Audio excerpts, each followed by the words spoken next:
South Konkan education ಸೊಸೈಟಿಯಿಂದ Padmashri ಪುರಸ್ಕೃತ doctor Prabhakar ಕೋರಿ ಅವರಿಗೆ ಸನ್ಮಾನ. ಕೇವಲ ಸಾಂಪ್ರದಾಯಿಕ ಕ್ಲಾಸ್ ರೂಮ್ ಬೋಧನೆಗೆ ಸೀಮಿತವಾಗಿರದೆ ಸಂಶೋಧನೆ ಮತ್ತು ಕೌಶಲ್ಯ ಅಭಿವೃದ್ಧಿಗೆ ಹೆಚ್ಚಿನ ಆದ್ಯತೆ ನೀಡಿ ಪದ್ಮಶ್ರೀ ಡಾಕ್ಟರ್ ಪ್ರಭಾಕರ್ ಕೋರೆ. ಬೆಳಗಾವಿಯಲ್ಲಿ ಆರ್ಪಿಡಿ ಕಾಲೇಜಿನಲ್ಲಿ ನಡೆದ ಅದ್ದೂರಿ ಸಮಾರಂಭದಲ್ಲಿ ಶಿಕ್ಷಣ ಮತ್ತು ಸಮಾಜ ಸೇವಕ ಪದ್ಮಶ್ರೀ ಡಾಕ್ಟರ್ ಪ್ರಭಾಕರ್ ಬಸವಪ್ರಭು ಕೋರೆ ಅವರಿಗೆ ದಕ್ಷಿಣ ಕೊಂಕಣ ಶಿಕ್ಷಣ ಸಂಸ್ಥೆಯಿಂದ ಅತ್ಯುನ್ನತ ಗೌರವ ಸಮರ್ಪಣೆ ಮಾಡಲಾಯಿತು. ಸನ್ಮಾನ ಸ್ವೀಕರಿಸಿ ಮಾತನಾಡಿದ ಪದ್ಮಶ್ರೀ ಡಾಕ್ಟರ್ ಪ್ರಭಾಕರ್ ಕೋರೆ ಅವರು, ಕೇವಲ ಸಾಂಪ್ರದಾಯಿಕ ಕ್ಲಾಸ್ ರೂಮ್ ಬೋಧನೆಗೆ ಸೀಮಿತವಾಗದೆ ಸಂಶೋಧನೆ ಮತ್ತು ಕೌಶಲ್ಯ ಅಭಿವೃದ್ಧಿಗೆ ಹೆಚ್ಚಿನ ಆದ್ಯತೆ ನೀಡಬೇಕು ಎಂದರು.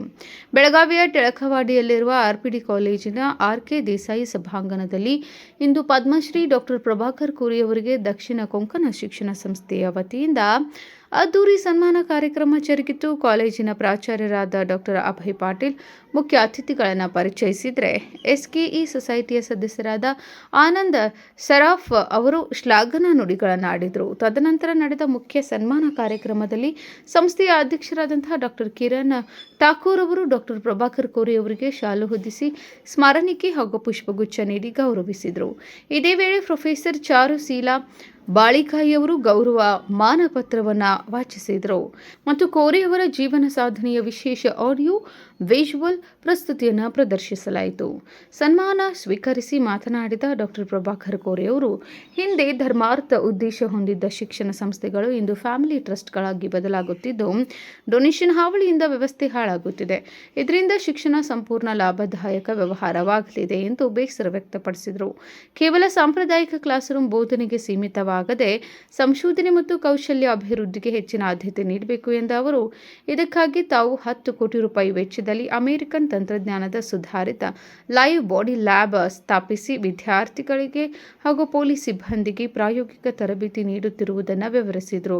ಹಳೆಯ ಶಿಕ್ಷಣ ಪದ್ಧತಿಗಿಂತ ಸಂಸ್ಕಾರಯುತ ಮತ್ತು ಪ್ರಾಯೋಗಿಕ ಜ್ಞಾನದ ಅಗತ್ಯವಿದೆ ಎಂದು ಪ್ರತಿಪಾದಿಸಿದರು. खाली बसून शिकलेलं आजही मी स्कूल तसंच ठेवलं आणि साधारण अगदी गरीब मुलांना ते शिक्षण मी देतो. महिन्याला ते शेण आणायचं, अमावस्येला सारायचं, ब्लॅकबोर्ड म्हणजे फळीचे ब्लॅकबोर्ड. शिक्षण पण आम्हाला संस्कार बरोबर शिक्षण द्यायचं हा महत्वाचा. त्याच्यामुळं आणि कधीच मला टीचर मारलं तर कधीच मला घरी विचारत नव्हतं माझ्या मुलाला कशाला. आणि रूल होता बहुतेक मला माहिती असतं असं राऊंड रूल होता. मारायचं म्हणजे फक्त असं नाही, दोन्ही पायात नाही असं मारायला लागले. आणि मी भयंकर नॉटी बॉय होतो त्यावेळी. त्याच्यामुळं मला खूप मार खात होतो. पण कधी इकडं वडील माझ्या मुलाला कशाला मारला म्हणून कधी. आता हल्ली कोण डेअरिंग करणार नाही मुलांना हात लावायचा. हा परिस्थिती शिक्षणाचं पद्धत पण चेंज झाली. एवढं चांगलं फॅसिलिटी द्यायला लागले तुम्ही कॉलेज. पुढे काय होतं तुम्ही कॉलेजमध्ये आम्ही पण बघितलं. अगदी म्हणजे लॅबोरेटरीमध्ये जायचं म्हणजे अगदी कुठं तर अगदी युद्ध गेल्यासारखं असं परिस्थिती मुलं त्यावेळी करत होती. आता रिसर्च हा फार महत्वाचा विषय झाला. फक्त बोलतात गव्हर्नमेंट तुम्हाला पैसे देतो, रिसर्चला सगळ्याला देतात पण रिसर्चला देत नाही. पुष्कळ आम्ही फाईट केलो की शिक्षण हा फक्त आता पुस्तक शिक्षण राहिलं नाही, आपण प्रॅक्टिकल शिक्षण द्यायला पाहिजे.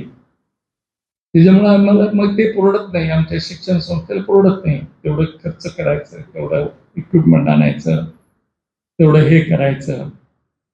आमच्या प्राईम मिनिस्टर आमच्या कार्यक्रमाला आले होते त्यावेळी सांगितले की 3 चॅलेंज मला दिले होते त्यावेळी.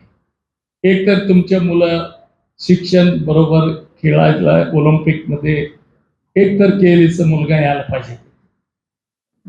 ते आम्ही प्रयत्न केलो, झालं नाही पण स्टेट लेवलपर्यंत. दुसरं त्यांनी चॅलेंज दिलं ते रिसर्च.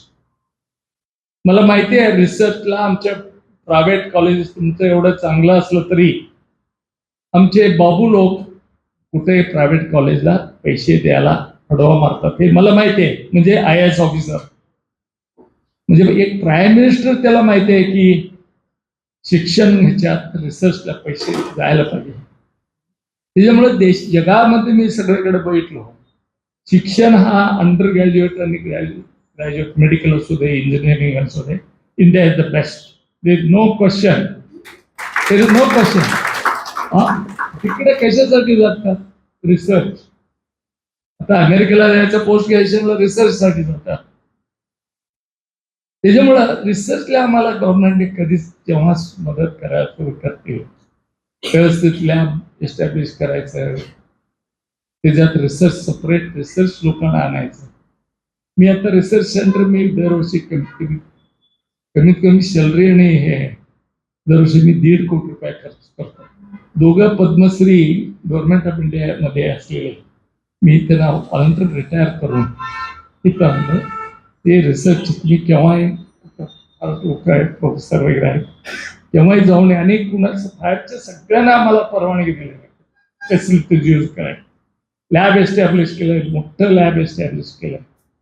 आणि का म्हणजे रिसर्च शिवाय काय तर शिक्षणाला काय महत्व नाही. त्याच्याबरोबर स्किल डेव्हलपमेंट म्हणून आम्ही एक बहुतेक 10 कोटी खर्च केलं. सगळे एज्युकेशन म्हणजे फक्त आता शिक्षण मी मेडिकल बोलतो, फक्त बोलायचं नाही, मुलांना प्रॅक्टिकली ते बॉडी लाईव्ह बॉडी सारखं ते काम करते. सगळे इम्पोर्टेड आहेत, अमेरिकन आहेत.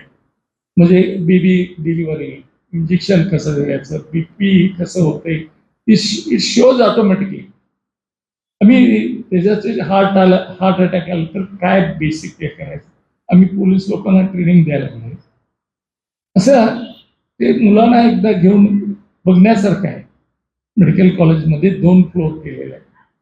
म्हणजे फक्त शिक्षण आता क्लासरूम मध्ये राहिलं नाही आता. तर हा एवढं जुनं संस्था आहे, अध्यक्ष आहेत, तर त्याला तुम्ही नवीन वळण द्यायला पाहिजे. आणि वळण द्यायला पाहिजे म्हटलं तर तुम्हाला एक इंडिपेंडेंट चांगले टीचर्स, म्हणजे वाईट टीचर्स आहेत म्हणत नाही, टीचर चांगलेच असतात, पण चेक डायरेक्ट आल्यामुळे ते असं होतात. हे माझं वैयक्तिक एक्सपिरियन्स. तर म्हणजे पद्धत चेंज करायला. मी शिक्षणाचं माझं गंध पण माहिती नव्हतं. ऍक्सिडेंटली आय एंटर्ड इन केली सोसायटी. 81 माझे मोठे बंधू चेअरमन होते. त्यावेळेला म्हणजे डोनरला म्हणजे इलेक्शन होत होतं. डोनर कॅटेगरीमध्ये म्हणजे माझे वडिलांच्या नावावर चिकोडीला कॉलेज काढलं. त्या कॅटेगरीमध्ये माझे बंधू निवडून आले. एक साधारण 6 वर्ष चेअरमन होते. अचानक त्यांची 54 वर्षात त्यांचा मृत्यू झाला. 54 हार्ट अटॅक. माझे वडील पण यंग एज मध्ये हार्ट अटॅक. म्हणजे एवढं आम्ही पैसे खर्च करून करायचं टाकत असलं तरी फॅसिलिटीज नव्हत्या. मिरजेला होतं, पण मिरजेला एवढं फॅसिलिटीज नाही. जनरल ठीक आहे, जनरल, पण कार्डियाकचं डिपार्टमेंट नाही. असं म्हणजे खूप. त्याच्यामुळं मला डोक्यात काय, किती तर लोक भरत असतात, पैसे असून फॅसिलिटीज घ्यायला सुद्धा इथं नाही आहे. तर मी केव्हा माझे वडील हे बंधू वारल्यावर 83ला मी इलेक्शनला कॉन्टेस्ट केलीच आणि मी निवडून आलो. आणि 84ला प्रत्येक 3 वर्षात इलेक्शन होत होतं. त्यावेळी 84ला परत इलेक्शन झालं, त्यावेळी निवडून आलो. माझा मित्र आनंद आणि अजित दोघा मी निवडून आल्यावर सगळे डायरेक्टरना त्यांच्या घरी बोलून पार्टी पण दिला होता, आठवते. 84ला मला माहिती नाही, माझ्याकडे वकील होते, मोठे मोठे डॉक्टर होते बोर्डवरती. मी फक्त 34 वर्षाचा. पण मला चेअरमन कसं केले मला असं आश्चर्य वाटलं त्यावेळी. ऑफकोर्स काय बहुतेक नवीन यंग पिढी येऊ दे म्हणून चेअरमन केले. तेव्हा मला अपॉर्च्युनिटी मिळाल्यावर त्याचं पूर्ण आम्ही उपयोग केलं एवढंच. आणि आमच्याकडे अनेक चांगल्या गोष्ट आहेत. म्हणजे हा शिक्षण संस्था चॅरिटी असल्यामुळं पुन्हा फॅमिलीचं इथं फॅमिली मालक नाही ना. हल्ली शिक्षण संस्था काय झालंय, सगळे फॅमिली ट्रस्टचे शिक्षण संस्था. आता शिक्षण सम्राट महाराष्ट्रात नवीन झाले सगळे फॅमिली ट्रस्ट. त्याच्यामुळं आमचं नाव पण खराब झालं.